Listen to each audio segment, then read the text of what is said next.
آياتنا ويزكيكم ويعلمكم الكتاب والحكمة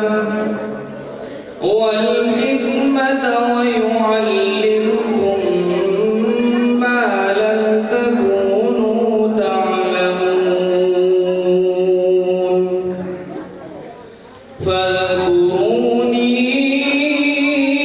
فاذكروني أذكركم واشكروا لي ولا تكفرون يا أيها الذين آمنوا استعينوا بالصبر والصلاة إن الله مع الصابرين ولا تقولوا لمن يقتل في سبيل الله أموات بل أحياء ولكن لا تشعرون ما شاء الله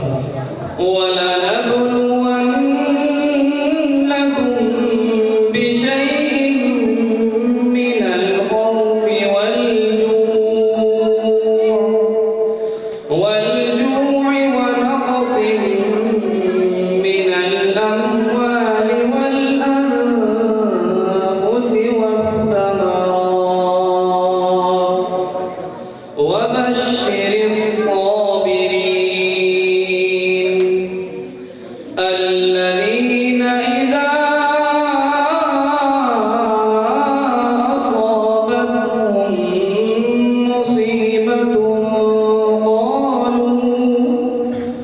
قالوا إنا لله وإنا إليه راجعون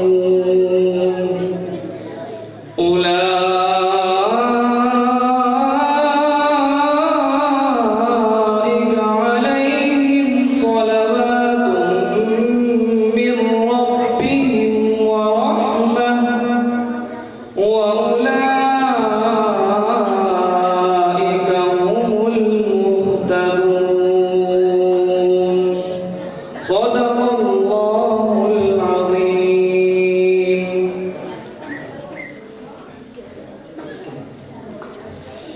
ما شاء الله